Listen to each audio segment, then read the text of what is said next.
Stop talking about your dead mom, my stepdad said at Thanksgiving. I was 11. I went quiet for years until my wedding day when I gave a speech that made everyone discover what he'd actually been saying to me behind closed doors. The microphone feedback cut through the reception hall. My stepdad Rick sat at the family table, fork frozen. He knew something was coming. Mom died when I was 9. Brain aneurysm in a parking lot. For 2 years, just me and Dad surviving without her. Then Dad met Susan. 6 months later, she moved in with her son, Rick. That first Thanksgiving, I was telling Dad about Mom's terrible pumpkin pies, how she'd burn them every year. Everyone was laughing. Then Rick's voice cut through. Can you stop talking about your dead mom? It's depressing. The table went silent. I was 11. Dad looked uncomfortable but said nothing. Susan touched Rick's arm. Honey, she's just sharing memories. Rick shrugged and went back to eating. That became the pattern. Every mention of Mom, Rick shut it down. Not always in front of everyone. In the car. Your mom's gone. Dwelling won't bring her back. Making dinner. Susan's your mom now. Before bed. You're too old to cry. Get over it. I learned to stay quiet, to pack my memories away. Dad never noticed. By high school, I'd become a ghost. I kept Mom's photo in a drawer. Rick made comments if I left it out. Senior year, I got into Mom's alma mater on full scholarship. Susan made a celebration dinner. Then Rick said, your mom would have wanted you closer to home, but I guess we all make selfish choices. When I got engaged to Jordan at 24,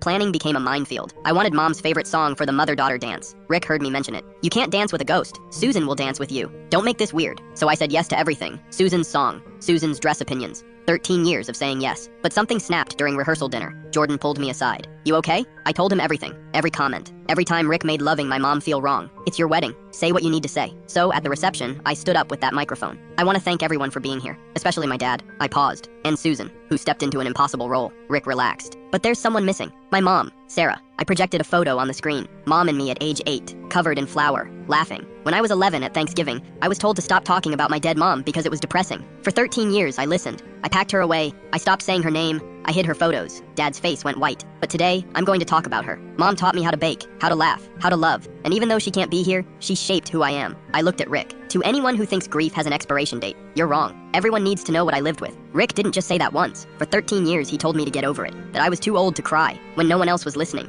Dead silence. Dad, you asked why I never talked about Mom. This is why. Because every time I did, I was told it was depressing. Wrong. I was just a kid who missed her mom. I pulled out my phone. And I have proof. Rick's voice filled the room. Your mom's been dead for 5 years. Susan does everything and you act like she doesn't exist. You're ungrateful. Spoiled. Maybe you should go live somewhere else. The recording was from when I was 16, after I'd asked to visit Mom's grave on her birthday. Gasps echoed. Rick's face drained. There are 40 more recordings, I said calmly. Years of being told my grief was inconvenient, that my love for my mom was a character flaw. The applause started slowly, then built into something powerful. Dad was crying, finally understanding. Susan looked devastated. Rick pushed back from his table and left without a word. Dad found me after. I'm so sorry. I should have protected you. Jordan and I danced to Mom's song, not with Susan. Alone, with Mom's photo propped on a chair. Rick and Susan left within the hour. Dad stayed until the end. 2 days later, Dad called. He'd asked them to move out. I chose wrong once. I won't do it again.